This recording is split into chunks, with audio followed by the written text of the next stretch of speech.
The following presentation is for educational purposes only and is not intended to diagnose or treat any disease. Please do not apply any of this information without first speaking with your doctor.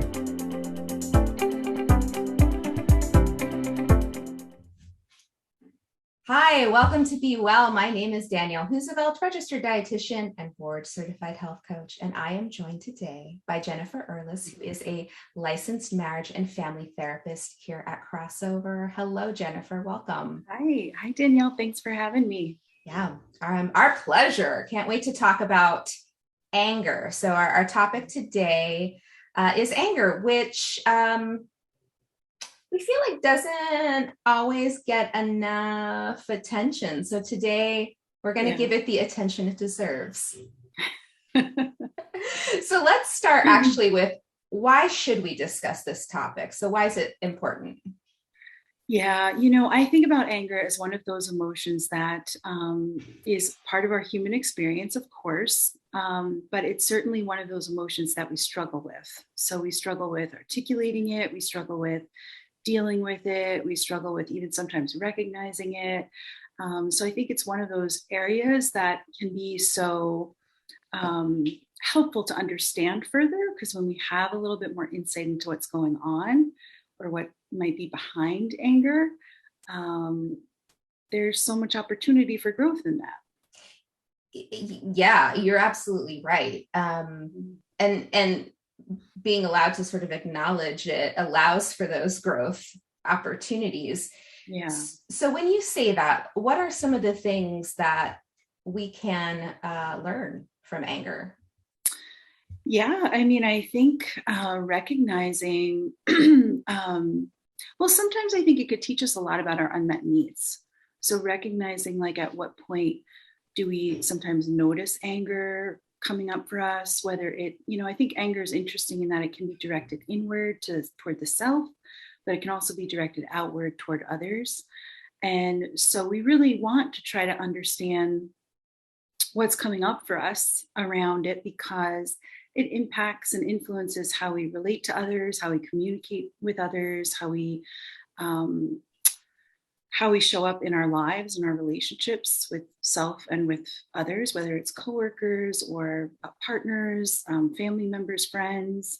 And I think that there's so much good that can come from a constructive relationship to anger, as opposed to a destructive one. And so that's the benefit of exploring it, understanding it, and trying to grasp what it represents for you, and like at what point is it showing up. Right. You mentioned something about unmet needs. Yeah. And anger maybe being a way that those unmet needs become apparent. Can you just talk a little bit more about that? Yeah, I think sometimes we feel anger when perhaps we're not feeling like we're being listened to, or we're being responded to, or we feel like we've shared something about a need or a want, but it wasn't really getting heard or listened to, or there wasn't really an indication that it was heard. And, I see this happen a lot in relationships with partners, but certainly I think it can happen in our work lives or professional lives as well, where we feel something might be kind of moving along for a period of time, and maybe something's not being addressed or talked about adequately enough. And so things start to fester and sort of build. And when there's not a healthy outlet, or there's not a space to really unpack some of those feelings, I think that's where we run into trouble. Sure. That makes perfect sense. If you are not recognizing the underlying reason why that anger is presenting itself, and all you see is the anger part of it, you're not really addressing, the underlying issue. You're just trying to address the symptom. And that's not necessarily effective. Yeah. Right.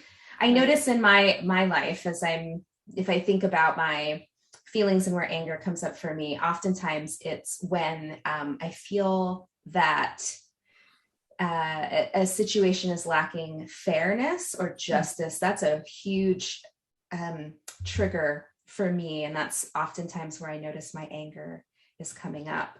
Mhm. So it's great to be able to think about, okay, what's really behind this, right? Mhm. Yeah.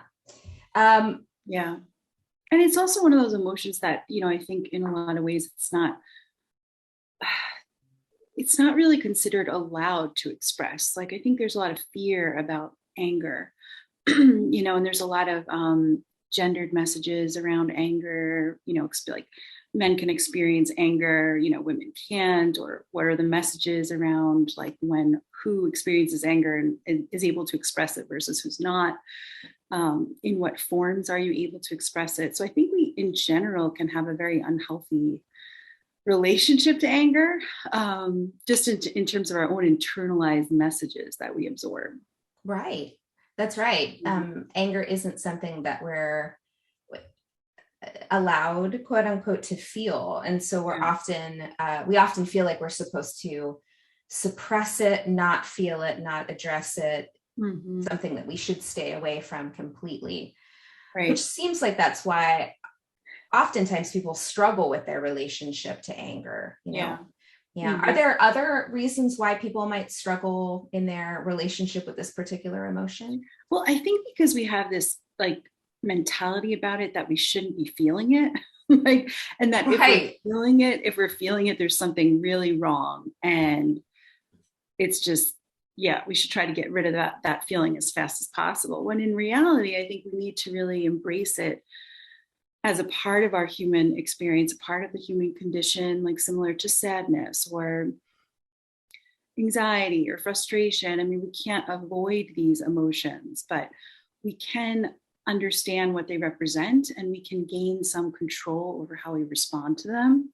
And I think that's really the benefit of exploring some of these more difficult emotional experiences. Sure, because it seems like ignoring it is, if you aren't addressing it, you're not addressing what's under it, you're not acknowledging it. It seems like at some point, like it just doesn't magically disappear. Like it's Right. going, it's going to come back at some point. And Yes. oftentimes it's compounded because you keep pushing it down or trying to compartmentalize it or wish it away. Mm-hmm. Yeah. And so then it just seems to make that issue even worse. Yeah. Mm-hmm. Yeah. And I think too, it depends on like the space that you have to unpack these feelings too, because in our own lives or our personal lives, we might have a little bit more control over the space that's created, but in other aspects of life, we might not have as much control. And so then it becomes like, well, how do I care for myself in the best way possible, That's a given great the limitations of the circumstances? Totally. That's a great point because, right, there might be areas of your life where you have a little bit more bandwidth to unpack that. Or Mhm. I even think about relationships that might feel safer to unpack that versus others that don't. Or, as you said, scenarios like maybe a Mhm. professional scenario versus a personal, those all Yeah. can be different in how you're able to address it, acknowledge it. Yeah. Yes. Mm-hmm. Yep. Okay, so we know that it's important for us to acknowledge and Mhm. take a closer look and unpack our anger. How can people shift their relationship with anger to something that's more productive? Yeah. Yeah, that's such a great question. Um, well, I don't know that it's something that happens overnight. I think it's probably something that has to be worked on, because I think that there could be a lot of reasons why a person might struggle with anger or struggle with their relationship to anger. Um, some of it might have to do with previous relationships, family of origin experiences, previous work dynamics, right? We're all coming in with like our story, we're coming into new situations. Like I like to say this a lot in therapy, is that we all have our subjective reality. um, and that's not up for debate, right? Because like our experience is really developed from our own lens and experience of life. And so, because there's so much variation and difference in terms of what each of us might have been exposed to or the different challenges that we might have faced, I think this has a lot to do with how we might experience anger. both within our, I mean, there's a cultural layer to it for sure, in terms of what's appropriate, what's not appropriate. So I think it starts with, just being curious about yourself, just a really kind of back to basics type of mentality, but just noticing when you're maybe feeling some of that, like, your blood starts pumping a little faster, or your face gets a little flushed, or you notice that you want to, you might have a reaction where you want to pull away or withdraw from something, or attack, or get more aggressive or volatile. I'm just starting to notice emotionally, like trying to gain a little bit more self-awareness around what's happening for you. Because then from there, you can really start to develop, what is a realistic way for me to deal with this? Is it something that's more chronic that just kind of I'm noticing is at like a low level, like throughout my days? Or is it something that gets kind of triggered and stirred up, and then I kind of don't know how to deal with that and I explode? Or I am dealing with it in a more unproductive or destructive way, which is something that we definitely want to get a handle on. So I think recognizing, like, one, our society doesn't make it easy to experience anger. And two, recognizing that there's a lot that we can do to help ourselves to function a little bit better. I think some of the basic stuff, like watching, we talk about this a lot in Be Well, like the sleep, the nutrition, getting some movement throughout the day, getting releases, having a stress reducing conversation with a friend or a partner, being able to have these outlets so that it's not kind of mounting and building and you feel like you're about to burst, but you have sort of healthy outlets along the way. So I think that sometimes that can take time to cultivate that type of environment and the type of support that really helps to facilitate a healthier relationship to anger. Sure. Yeah, that makes a lot of sense. So it sounds like we start with awareness, and a lot that we talk about on our stress page is mindfulness. And for those of you who may not have watched our videos on mindfulness, great to go back, because mindfulness is about being in the present, the present moment, having observation, not evaluation. So what is going on within you and outside of you, and looking at it without judgment. And I think that's the other piece, and probably a much harder piece here, because as you said, there's so many factors on why we have been conditioned to believe that we should not feel anger, and that if we're feeling anger, there's something wrong with us. Right. When in fact, it's a normal human emotion. So really trying to observe what's happening within you in a non-judgmental way as best you can, because it can start to shine a light on, where are you experiencing anger and how, like, where do you feel it in your body? How are you experiencing that? Yeah. And then, as you said, then taking maybe some concrete steps, hitting some of the basic stress management techniques, like making sure you're sleeping well, because if you're not sleeping well, you're probably not in a great position to address your stress the next day. Right. Getting a physical release for your emotions, and physical activity is great for that. Yeah. Feeding yourself well. Yeah. And then having outlets to be able to express your emotions. One thing I wanted to bring up, though, is, as we said before, this may change by scenario. Like you might be able to find these things in one place, and then they might not work so well for another scenario. Yeah. The idea, though, is, recognizing that, like, oh, I'm trying these things in situation A, they don't work as well in situation B. So what can I do that might work in this area? Right. Like, and that might be like professional versus personal, or relationship to relationship.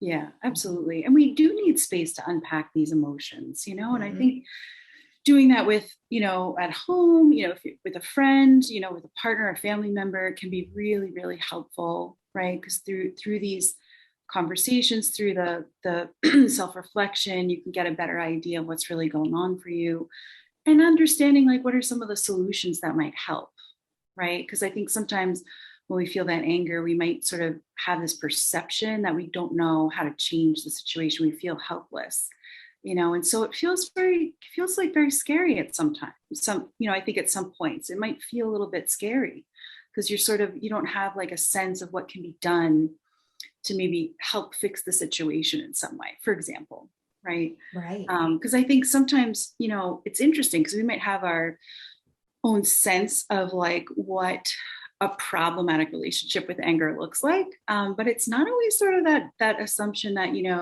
someone who's out of control or, being abusive, right? I mean, yes, that's one version of it. But certainly it can also come in different versions where a person might just like never feel it or denies that it's even there, right? And there can be lots of reasons for that. But that can also be an indication that there's a problematic relationship to anger, or could be holding it in. You don't express it. So you might be aware that it's there, but you just suck it up, hold it in, pretend like it's not happening. Mm-hmm. It might go like turning it inward towards self is another way that sometimes it manifests. So these are all things to try to build some more awareness on and try to understand a little bit further for yourself so that it can really be used more in a constructive way. That's right. Yeah. And when we talk about the constructive ways of addressing anger, mm-hmm. or dealing with our anger or processing our anger, what does that look like? Because I think so many of us have probably skewed more towards the not non-constructive ways. So what are some of the constructive ways that people can process their anger? What might that look like? Well, I definitely think having the healthy outlets is for sure one of them. I think giving yourself a little space to reflect, to understand, like you had pointed out, having that nice healthy dose of self-compassion, recognizing that, let me give myself a little space to understand what's going on for me so that I'm not acting from that place of destruction. I'm really coming more from a place of what's actually going on for me. Is this anger what is it trying to communicate to me? Right. Because it might be trying to communicate a really important message.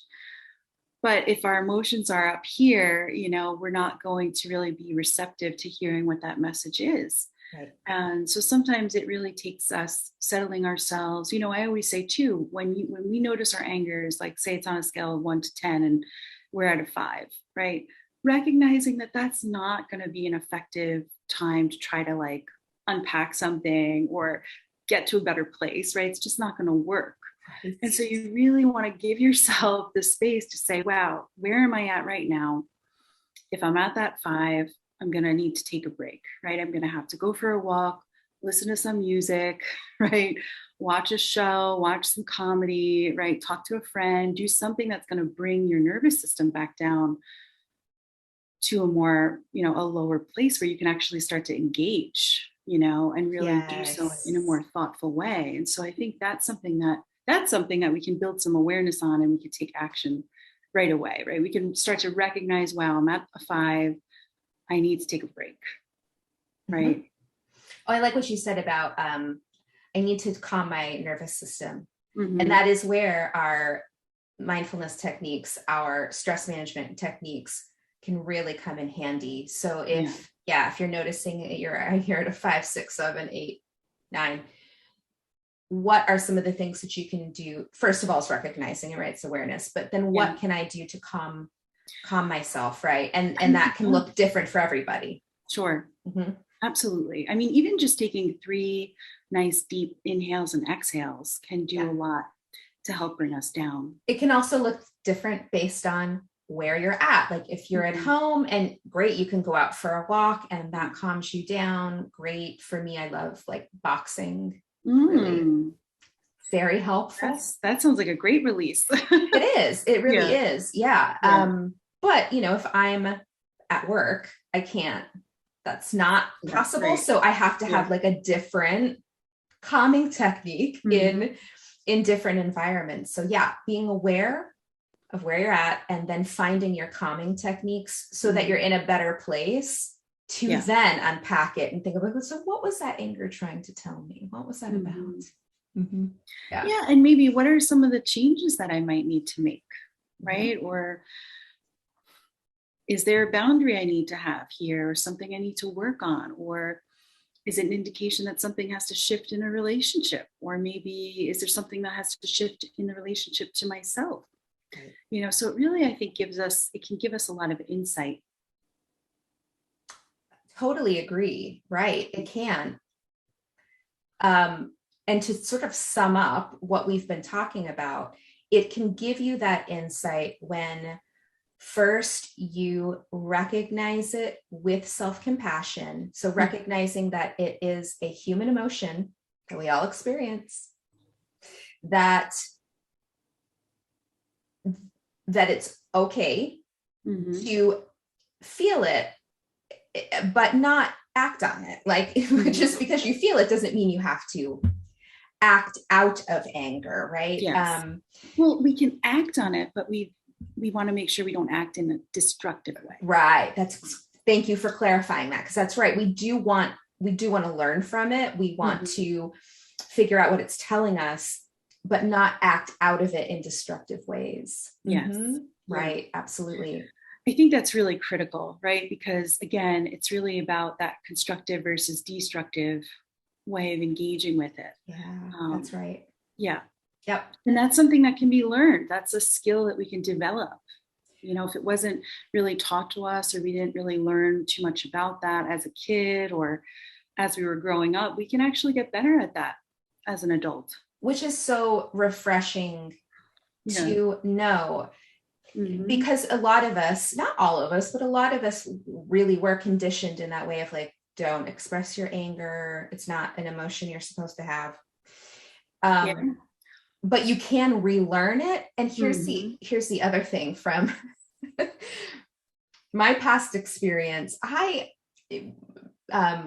going through therapy previously, and kind of for the first time long ago, I was under the assumption that by going to therapy, the feelings and the thoughts were just going to like disappear. Like by going through therapy, I was just going to have them anymore. They're just going to go away and then everything would be great. Here's what I learned. That's not the case. You still feel all the feelings and you still have the thoughts. What you do with them is what changes. And that's really what we're talking about. Like, yeah, that's so well said. Yes. Right. Anger's not going away, folks. Like it's again, human emotion. We all have it. Yeah. It's what we do with it that we can have, as you said, some control over. We can change it. We can recognize it, and we can choose to act in a constructive way versus a destructive way. Absolutely.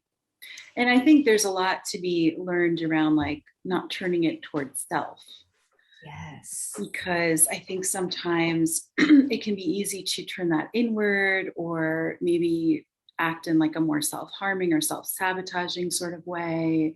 And so I think recognizing like when you might have a tendency to do that versus like, okay, what is my choice point here in this situation? Like in therapy, we talk a lot about choice points, and recognizing like I can actually choose. There's two different options here, right? Or maybe there's more than just two, but you can choose something that's going to help to be healthier, productive, nurture your well-being, or you can choose something that is unhealthy, unproductive, and takes you further away from who you want to be. That's right. So I think recognizing there's a lot of power in that, recognizing that we do have in any given situation, we do have choice points.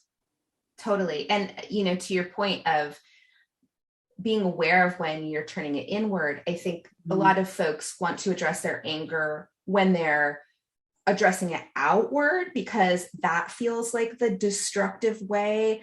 Sometimes we fail to recognize, no, that turning it inward is just as destructive. And so, right, like we need to be aware of that as well, that if you are turning your anger inward, that's still as damaging. Yes.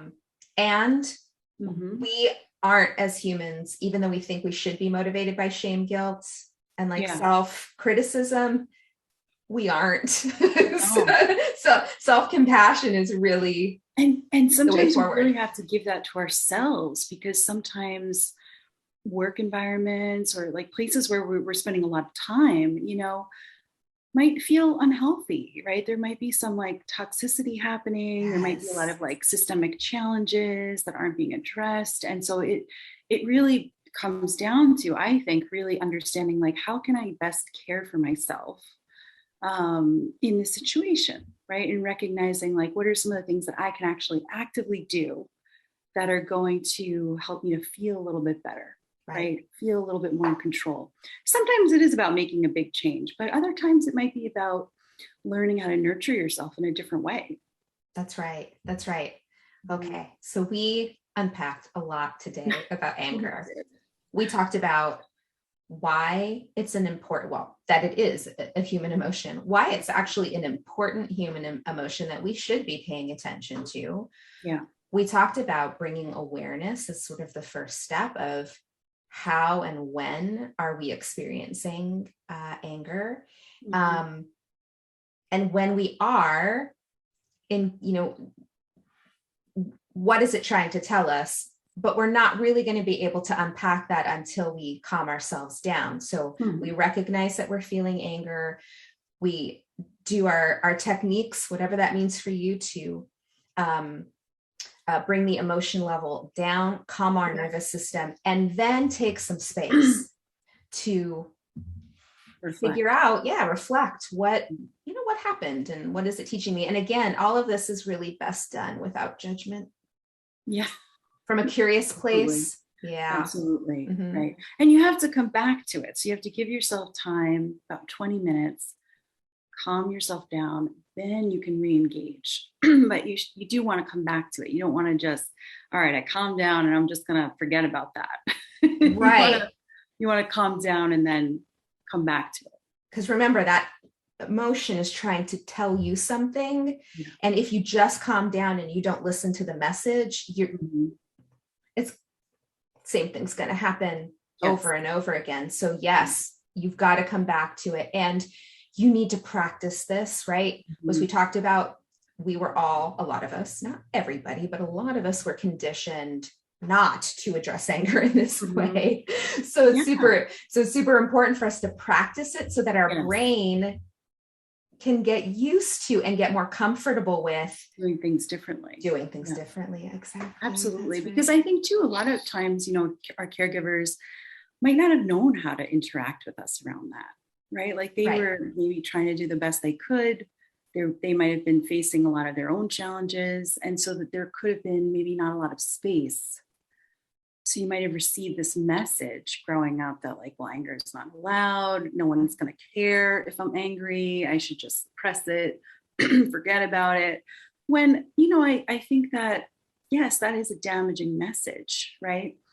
And as adults, we can take steps to repair that for ourselves, right? And I think that's really what some of that work is about. Therapy, or Be Well in general, nurturing our own well-being, is in a way like a reparenting process. Absolutely. Yep. And we can acknowledge that in certain instances, like, yes, our caregivers or our parents did the best they could with the tools that they had. We have more tools now. Right. So we can use them to reparent, reprogram, and move forward in a healthier way. And that brings up a great point. If you're listening to this and it's resonating and you would like more guidance on this, certainly we've got the Be Well information, the Be Well page that you can go to, but this is a great opportunity to maybe seek out the services of a mental health therapist, because they're trained to help you out with this, to walk you through this process. Yes. So take advantage of it if you need it. Absolutely. Jennifer, thank you so much. This was such an excellent conversation. And I know that our Be Well folks are going to find it very useful. So thank you so much for being here. Thank you so much for having me. Yeah, it was great. And to all of you listening, as always, take care and be well.